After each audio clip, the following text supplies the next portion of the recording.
네, 20대 대통령 선거가 열흘 앞으로 다가왔지만 최근의 여론조사 결과를 보면 누가 당선될지 예측하기가 어렵습니다. 역대 대선과 비교하면 양강 후보의 지지율 추이 변동이 큰 것이 특히 눈에 띄는데요.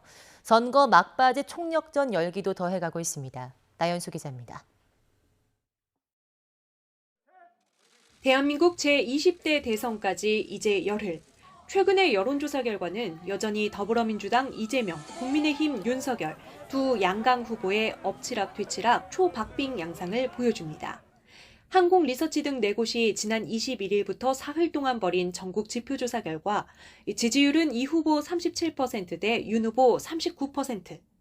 불과 하루 뒤인 22일부터 사흘 동안 한국갤럽이 자체 실시한 여론조사에서는 이 후보가 38%, 윤 후보가 37% 지지율을 얻어 두 후보가 오차 범위 내 혼전을 벌이고 있습니다.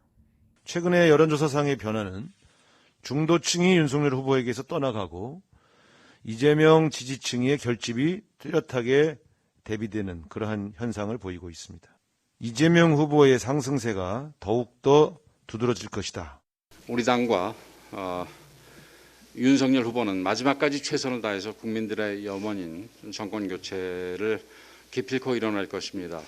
올바른 국민 통합을 이뤄내겠다는 결의를 수차례 국민 여러분께 약속드리고 있습니다.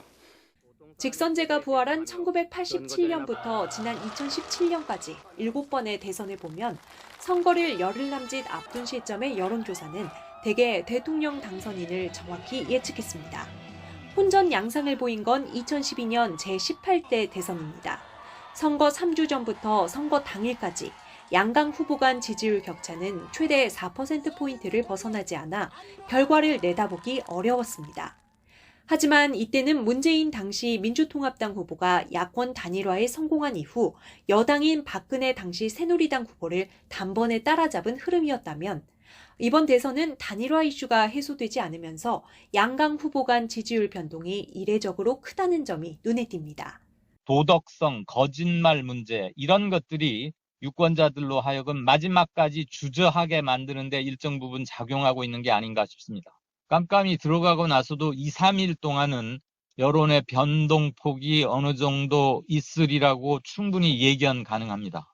선거 전까지 막판 단일화 가능성은 물론 법정 토론이 한 차례 더 남아있는 데다 코로나19와 북한의 추가 도발 가능성, 러시아, 우크라이나 전쟁과 같은 초대형 변수도 많아 어느 때보다 결과를 예단하기 어렵습니다. 여론조사 결과 공표가 금지되는 이른바 깜깜이 기간까지는 앞으로 나흘. 후보들로서는 이제 마지막 승부수를 띄우되 조급함에 튀어나오는 실언이나 무리수는 자제하는 것이 최대 관건이 될 전망입니다. YTN 나연수입니다.